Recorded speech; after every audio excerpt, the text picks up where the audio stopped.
Hello learners. Now we need to explore what edit type is. Okay.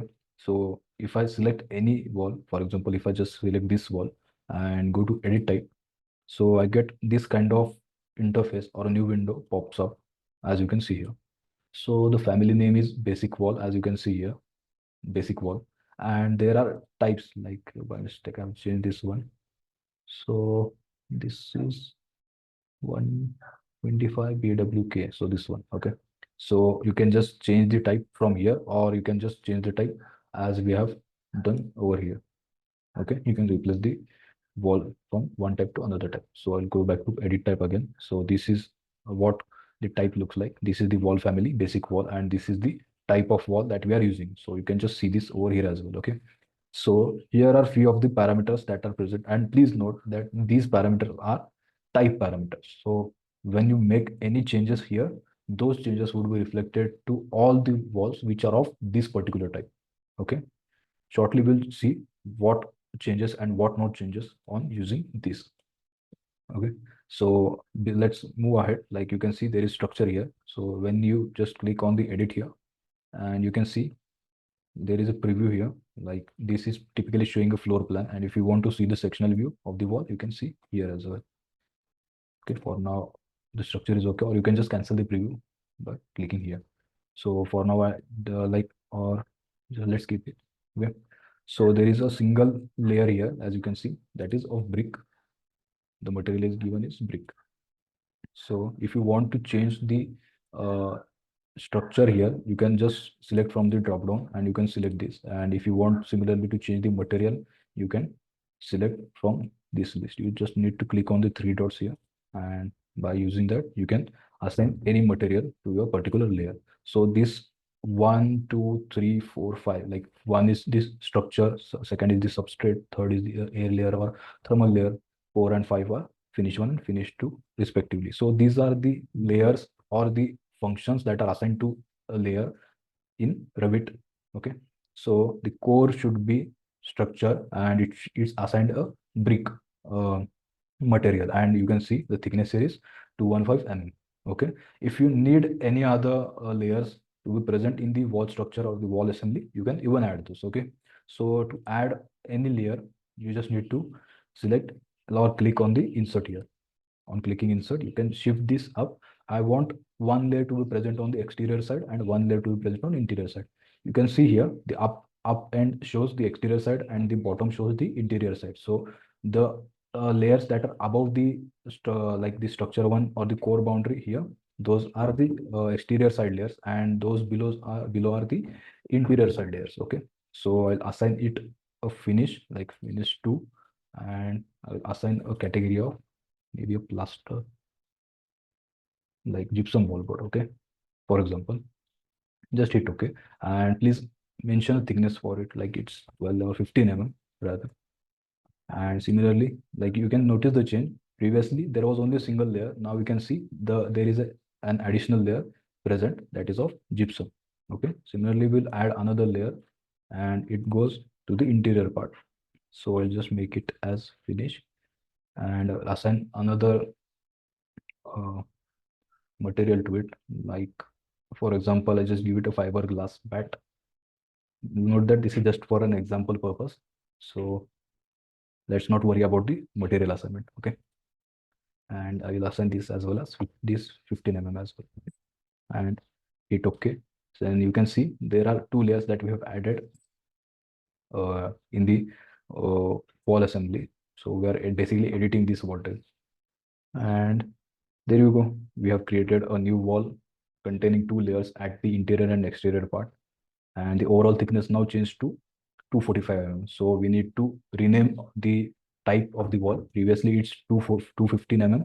Now we just need to be kept at 245 mm. Okay, so press OK, and a wall type is created. Now click on duplicate and give it a name as 245. Okay, and if you want the fill pattern, you can give it anything like fill pattern. If you want to give any color to it, like you can basically give it. So these are few of the other extra parameters that are used for data model, like for data analysis or identity of data, as the name suggests. So if you want to specify the model of the assembly or the manufacturer who provides you the wall assembly, if you want to mention the URL of their website, the description of this wall assembly, the assembly code, mark, etc. can be filled here as per your requirement. Okay, and click OK.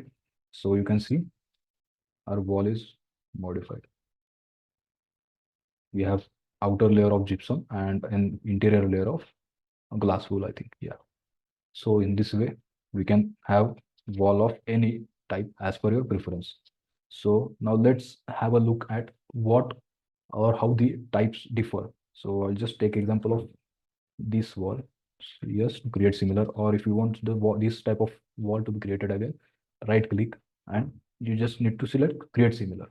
The shortcut for is press CS. Okay.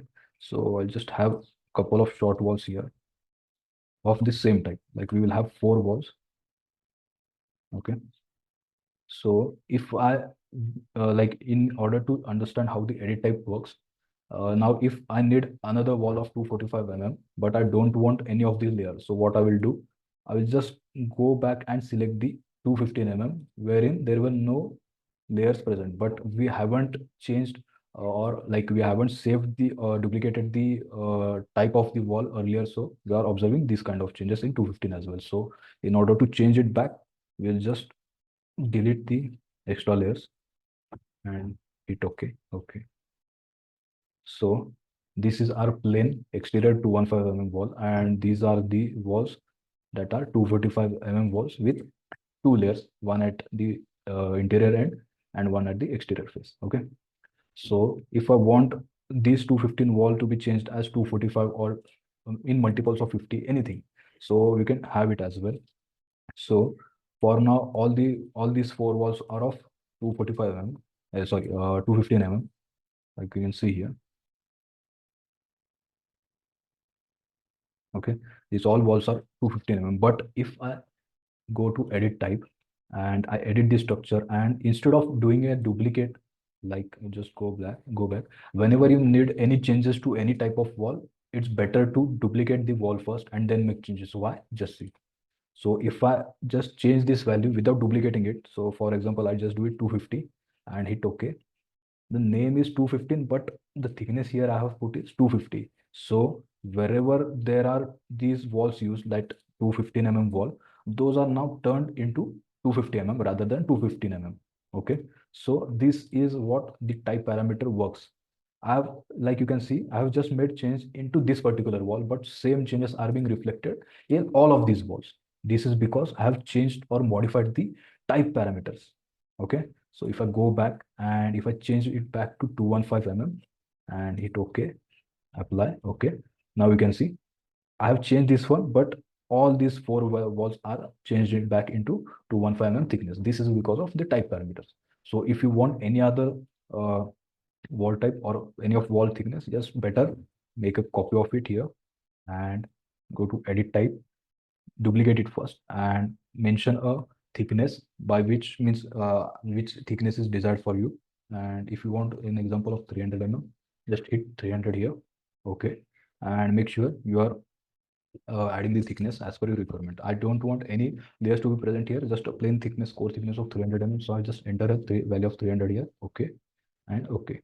Now we can see here there is a new type of wall created, that is 300 exterior. So these are different types of wall. Any changes into particular type will be executed in all the elements of similar type. So if I make any changes in 215 wall thickness, all the elements would be reflected to that particular change. And this won't change or make any change into this type of wall, as it's a different type of wall and it's different type of wall. Okay. So in this way, you can create wall of any thickness, any layer, and you can assign any material to it as per your requirements. So let's delete this and go back to this wall.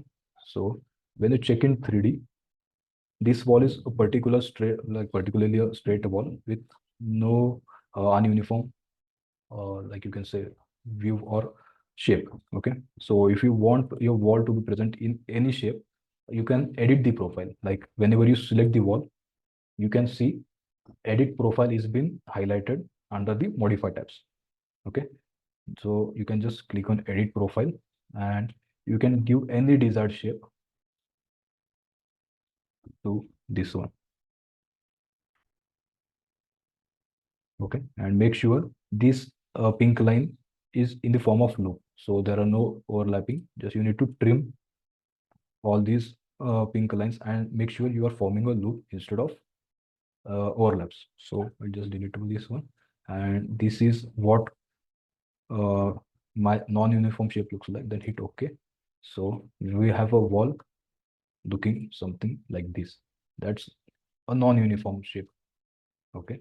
If you want to re-edit or get it back into its original shape, then you need to select the element and hit reset profile. So on hitting reset, the wall would return to its original form.